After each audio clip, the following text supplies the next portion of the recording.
गाजियाबाद से कल बेहद हैरान करने वाली तस्वीरें सामने आई। यहां सड़क पर कार खड़ी करने को लेकर एक मामूली विवाद में दो युवकों ने एक युवक की ईंटों से मारकर बड़ी ही बेरहमी से हत्या कर दी। सड़क पर हुई इस हत्या का एक वीडियो भी सामने आया है जिसमें साफ साफ दिखाई दे रहा है कि कैसे युवक के सिर पर ईंट से वार किए जा रहे हैं। मृतक युवक का नाम वरुण है जो अपने दोस्तों के साथ होटल में खाना खाने गया था। वरुण ने जहां अपनी कार पार्क की थी उसी के ठीक बगल में आरोपी शख्स ने भी कार पार्क कर दी। इसके बाद कार का गेट नहीं खुलने पर विवाद हुआ और इस विवाद में आरोपियों ने वरुण की बड़ी ही बेरहमी से हत्या कर दी। ये कैसा समाज होता जा रहा है? आदमी का दुश्मन आदमी बनता जा रहा है। किस बात का इतना गुस्सा कि दूसरे की जान ले ले? हम क्यों गुस्से के आगे कमज़ोर बन जाते हैं और एक ज़िंदगी को ख़त्म कर देते हैं?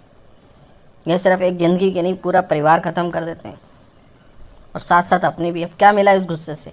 एक आदमी की जान चली गई, उसका परिवार भुगतेगा और खुद भी जेल की सज़ा भुगतो, अपना भी परिवार ख़त्म करो।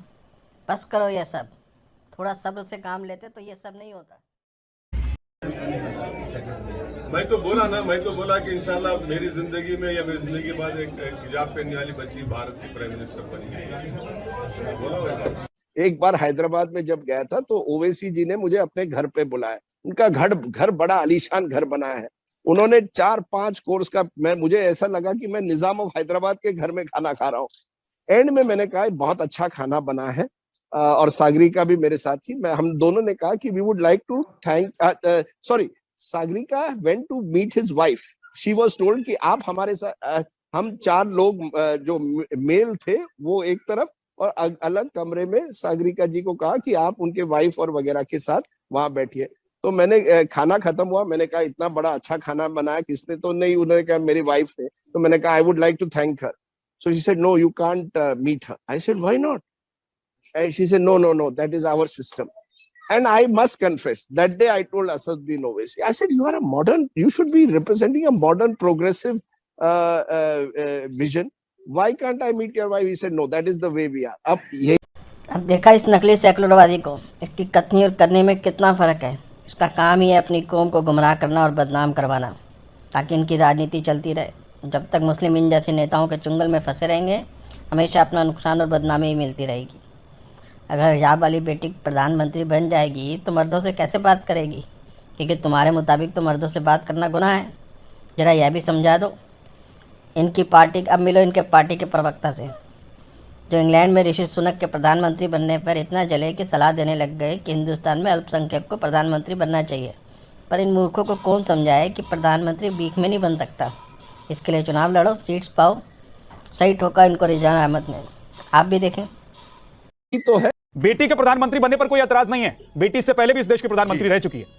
ऐतराज इस बात को लेकर है कि हिजाब में रखने का क्या, आप क्यों ऐसा सोच रहे हैं? इस सोच के पीछे वजह क्या है? नहीं, जय हिंद, वंदे मातरम। पूरे देश को दीपावली की हार्दिक शुभकामनाएं। नहीं बनिए, हिजाब में कोई समस्या नहीं है भाई, मुझको तो कोई समस्या नहीं है। पर अभी उन्होंने आर्टिकल 84 का जिक्र किया। संविधान में कहीं यह नहीं लिखा है कि तुम प्रधानमंत्री भीख मांग मांग के भी बन सकते हो। भीख मांग के प्रधानमंत्री बनने का कोई प्रावधान अभी तक अनुच्छेद नहीं आया है। पर कुछ लोग हैं जिनकी भीख मांगने की आदत ही नहीं जाती, या अजीब सदके की आदत लग गई है कि इनकी आदत ही नहीं जाती। पहले 1947 में कहा भीख मांग के अलग मुल्क दे दो, फिर 1955 में कहा नहीं सेकुलर स्टेट नहीं, हमको शरीयत दे दो। चलो भैया, नेहरू जी ने शरीयत दे दी। 1985 में कहा शाहबानों को इंसाफ मत दो, इसकी भीख मांगी। चलो राजीव गांधी ने मान लिया। तो कभी कहते हैं हमें रोजगार भीख में दे दो, कभी कहते हैं हमको तालीम दे दो, कोई तरीका है भीख मांगने का? कभी कहते हैं हमें खाना दे दो, सब्सिडी दे दो। आप दो 1.5% हिंदू होते हुए इंग्लैंड के, यूनाइटेड किंगडम के प्रधानमंत्री बने हैं। तो क्या इससे पहले कोई आपने वहां के हिंदू समाज का भीख मांगते हुए का कोई कमेंट सुना था कि हमको हिंदू प्रधानमंत्री दे दो दे दो दे दो दे दो? नहीं सुना था ना।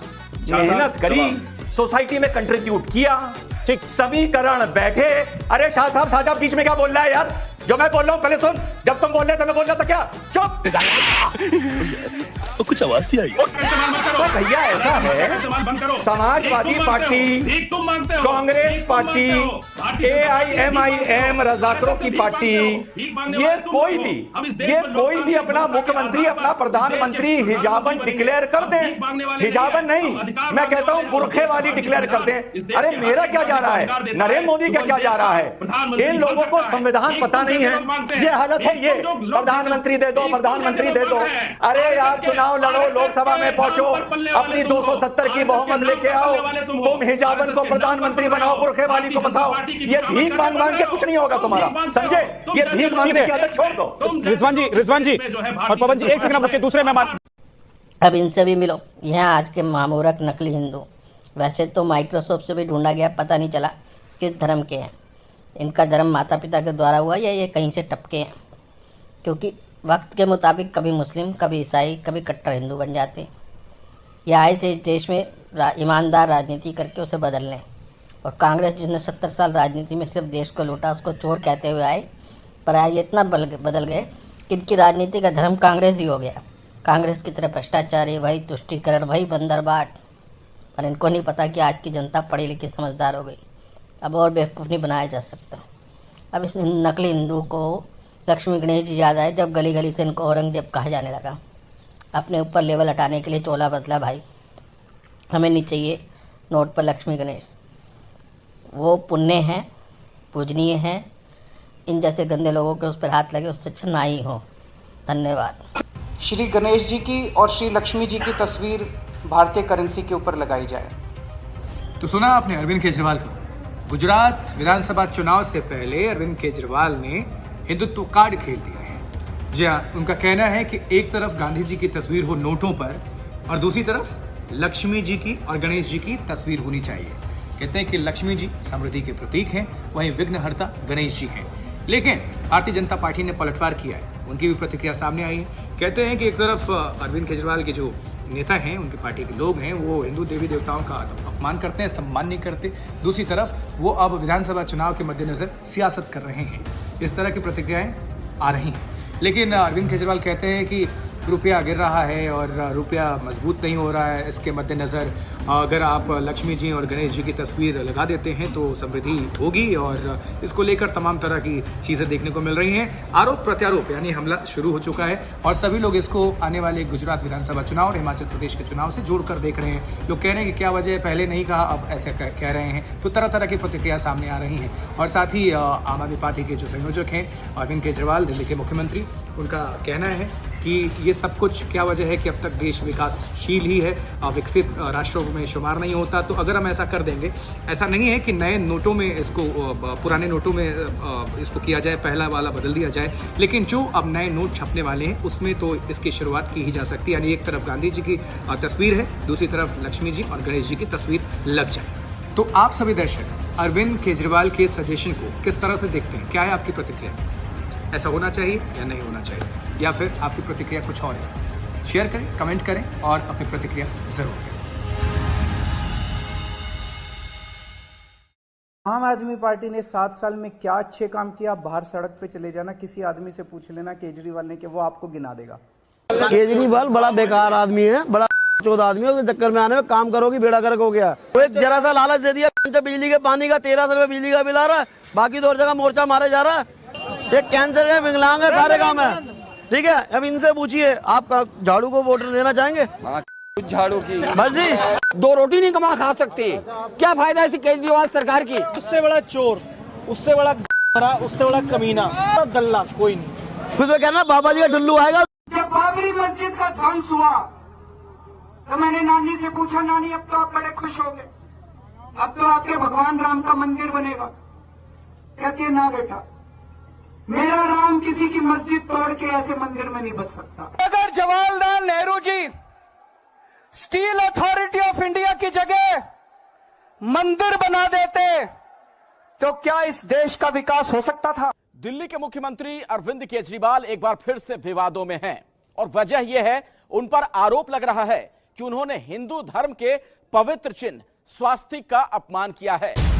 दिल्ली के मुख्यमंत्री अरविंद केजरीवाल अपने इसी ट्वीट से लोगों के निशाने पर आ गए।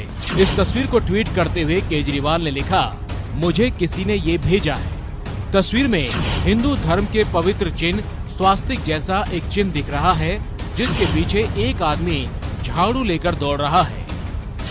इस ट्वीट के बाद केजरीवाल पर चौतरफा हमले होने लगे। जनता भी केजरीवाल पर हिंदुओं के अपमान का आरोप लगाने लगी। मिले मुलायम काशी राम, हवा में उड़ गए जय श्री राम। मिले मुलायम काशी राम, हवा में उड़ गए जय श्री राम। मेरा स्टैंड है कि राम मंदिर और मस्जिद दोनों वालों से पूछ लो, और अगर दोनों की सहमति हो तो वहाँ एक अच्छी यूनिवर्सिटी बनवा दो। राम मंदिर बनाने से राम राज्य नहीं आएगा।